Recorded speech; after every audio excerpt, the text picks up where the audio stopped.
अवधूत चिंतन श्री गुरुदेव दत्त श्री स्वामी समर्थ. जर तुमच्याही घराला पितृदोषाचा त्रास होत असेल तर नागपंचमी दिवशी काही असे विशेष उपाय करून आपण त्या त्रासापासून मुक्तता मिळवू शकतो. नागपंचमीचा सण हा विशेषतः नागदेवांच्या पूजेला समर्पित मानला जातो.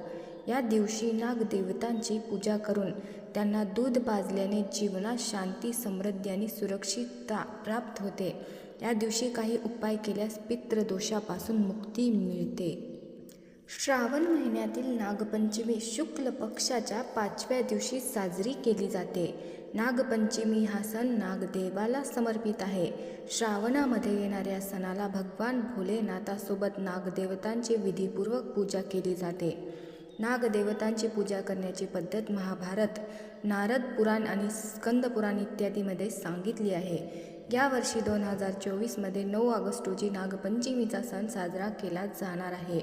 ही तारीख 9 ऑगस्ट रोजी सकाळी 8:15 सुरू होईल आणि दुसऱ्या दिवशी 10 ऑगस्ट रोजी सकाळी 6:09 समाप्त होईल. जर तुमच्या कुंडलीत कालसर्पदोष किंवा पितृदोष असेल तर तुम्ही नागपंचमीला काही विशेष उपाय करून त्याचा प्रभाव कमी करू शकता.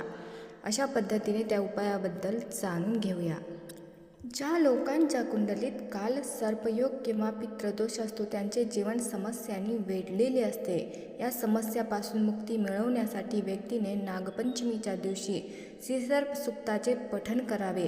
नागपंचमीच्या दिवशी श्रीमद भागवत पुराण आणि श्रीमद हरिवंश पुराणाचे पठण अवश्य करावे. असे केल्याने पितृदोषापासून मुक्ती मिळते. नागपंचमीच्या दिवशी भगवान शंकराला चंदन अर्पण करून कपाळावर चंदनाचा तिलक लावा. यासोबतच सकाळ संध्याकाळ घरात कापूर जाळावा.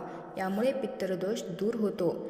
नागपंचमीच्या दिवशी घराच्या मुख्य प्रवेशद्वारावर शेण, गेरू किंवा माती टाकून नागाचा आकार बनवा आणि त्याची पूर्ण विधिवत पूजा करा. असं केल्याने आर्थिक लाभ होतो आणि पितरांचा आशीर्वादही प्राप्त होतो.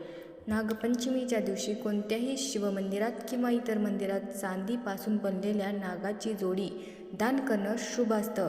यातून आर्थिक लाभ होण्याची शक्यता असते. नागपंचमीच्या दिवशी संध्याकाळी सूर्यास्तानंतर गाईचं दूध कच्च्या मातीच्या दिव्यात ठेवा आणि ते नागदेवतेच्या नावाने मंदिर आणि घराच्या कानाकोपऱ्यात सोडावं. पितृदोषापासून मुक्ती मिळवण्यासाठी या दिवशी नागदेवतेची भौतिक मूर्ती किंवा चित्राच्या रूपात पूजा केली जाते. या दिवशी सापाला दुधाने अंघोळ घालून त्याची पूजा केली जाते. नागपंचमीच्या दिवशी शिववास योग, सर्वार्थ सिद्धयोग, कर्णयोग, हस्त नक्षत्र पडत आहे. नागपंचमीच्या दिवशी हे दुर्मिळ योगायोग सर्पदोष आणि राहूचे अशुभ प्रभाव कमी करण्यासाठी सर्वोत्तम फळ मानलं जातं.